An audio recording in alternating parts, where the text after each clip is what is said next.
The second game in the franchise is considered by many to be the last bastion of the series' supposed true identity. Fallout 2 has built out the gameplay strength of its predecessor, and did what it could to cover its weaknesses. Ultimately, it became a bigger game. But is bigger better? Let's discuss Fallout 2, a post-nuclear role-playing game. Development of Fallout 2 actually began before Fallout 1 was even released. The sequel would prove to have a much faster release date, due in no small part to a reuse in the engine that Tim Kaine wrote, which took about 4 years to complete. In 1997, Tim Kaine stated that it should only take 11 months to release Fallout 2. And to release on the 1-year deadline, Fallout 2 needed more developers. Many were pulled from other projects like Planescape Torment.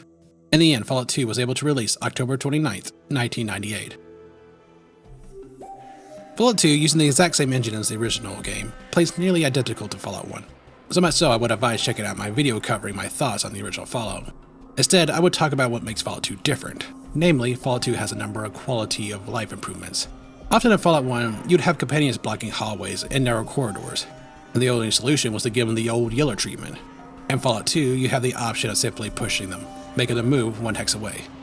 There's also the way companions have a green highlight around them, which is actually a perk in Fallout 1, but it's default status in Fallout 2.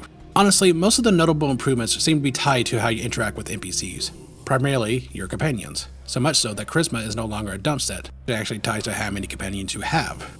Trading with companions isn't done through the barding system. You have much better control of your companions, and they level up with you. Though there is one feature that isn't just NPC related. The car you can get in Fallout 2 allows you to travel across the map exceptionally faster, which is fortunate because while there is no timer like in the original game, Fallout 2's world map is twice the size of the original, clocking in at 22 world map locations versus 13 from the original game. And with 22 world map locations, I have to say it's rather hard for them to keep up with the cohesiveness of the locations. Fallout 1 was able to accomplish this pretty well. Even if Boneyard and Junktown felt aesthetically different from each other, I could easily see them existing within the same universe. And some locations in Fallout 2 do this too. I could buy Modoc, Klamath, and even the Den as being in the same universe. But then we start moving to some areas where things get a bit more questionable, namely Vault City and New Reno.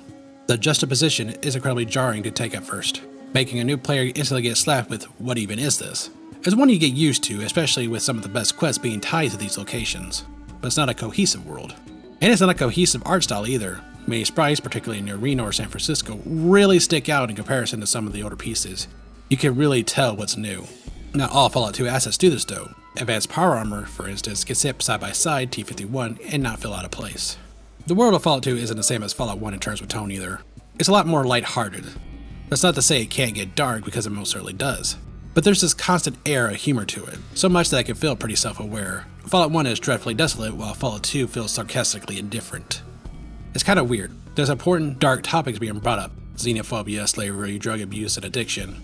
But at the same time, it's handled in a way that feels cheeky. It's not bad, but it certainly gives you a different flavor. It doesn't help that this game is full of pop culture, a lot of which are fairly dated. What makes this all the more jarring is that you, yes you, can do a lot of heinous stuff.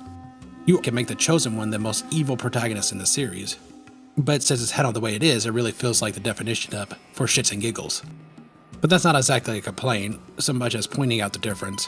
Handling dark topics humorously isn't really a bad thing, and some people do enjoy it. It depends on your preferences. True to many of its forms thus far, music is another thing Fallout 2 reuses. That's not really a bad thing. After all, the OG soundtrack is great, and Fallout 2 does have some of its own tracks too, such as New Reno's.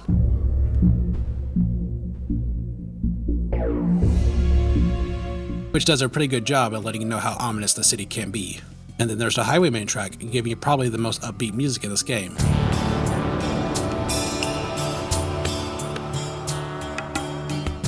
But it does a fantastic job of giving you a sense of travel. Really not much else to say. It uses its own music, which is good, adds more to it, which is also good. It's goodlier. Anyways, like Fallout 1, some characters stand out more than others. I find the companions of Fallout 2's oozing with infinitely more personality than their Fallout 1 counterparts. After all, my boys Sulik and Marcus are featured in it. You're talking a long time ago. The world's moved on. You want to hear ancient history? But sadly only a small handful get talking heads. And those two, along with Myron, are the only ones who receive them. Cassie too if you have the restoration patch. But I don't like talking about mods when doing a base game analysis. I just know that somebody will bring it up if I don't say anything. Still, small amounts of talking heads or not, the ones that do exist have phenomenal work. Some voice actors return from Fallout 1, like Cree Summer or Charlie Adler. Funny ideas, Oh, you mean like skinning you alive with a rusty, dull old knife and then grafting your still warm, wet, glistening, oh so soft skin over my crusty, rotten gook? Well, you don't have anything to worry about. Can't find my knife. And it's just as excellent as before, and by damn I'll die on this hill, Renesco should have had a talking head. He's absolutely hilarious and it's a waste he didn't receive one. Fallout 2's overall story isn't really anything impressive compared to the original. There really isn't a big mystery to uncover. There's a couple of revelations, I suppose, what the Enclave is, what their plan is, and the original purposes of the Vault. The vaults were set up to test humanity. Some had not enough food synthesizers. Others had only men in them. Yet others were designed to open after only 6 months. They each had a unique set of circumstances designed to test the occupants. The last one being debatable if it was sort of the best to include or not. But overall, it's just a story about evil dudes with cool looking power armor, taking your people, and about to kill everything. It's not deep or thought provoking, but it's serviceable. Actually, I find the secondary main quest to be a lot more interesting. It's a collection of side quests that tell a bigger story that spans multiple maps. The NCR versus Vault City versus Noreno storyline, and all of them making a grab for Redding and its code supplies. I don't know, I like it. A story that you actually have to be paying attention to enjoy. A real power struggle between different nations. It's a bit better than the main story of the game. Fallout 2 is Fallout 1 with a beefier map, more content to explore, and refined gameplay. But Fallout 2 isn't exactly without controversy, even among classic fans. Filled with pop culture references, ideas that were received with divisive receptions. It has arguably the weaker story between it and its older brother. Even with all its technical improvements, a newer fan who doesn't like the classic CRPG style games isn't going to enjoy this one. Should you pick it up? I'm just going to replay GTO of Fallout's past. Should you pick it up? Here's my recommendation. It's worth a try. It really is. If you have a PC, you can often get it pretty cheap. Not on sale, it's about $10. On sale, it could drop down to $2.50. But if you still aren't entirely sure, you could check out my little test. The Aloof. It's not meant to be taken absolutely seriously, but I do feel those who rank higher on a test would probably actually enjoy it. Though there's always special circumstances. And if you decide you want to head first into Fallout 1, I also have a video for a bit of a quick start guide to get you familiar with the mechanics. Chosen One, how did you get here?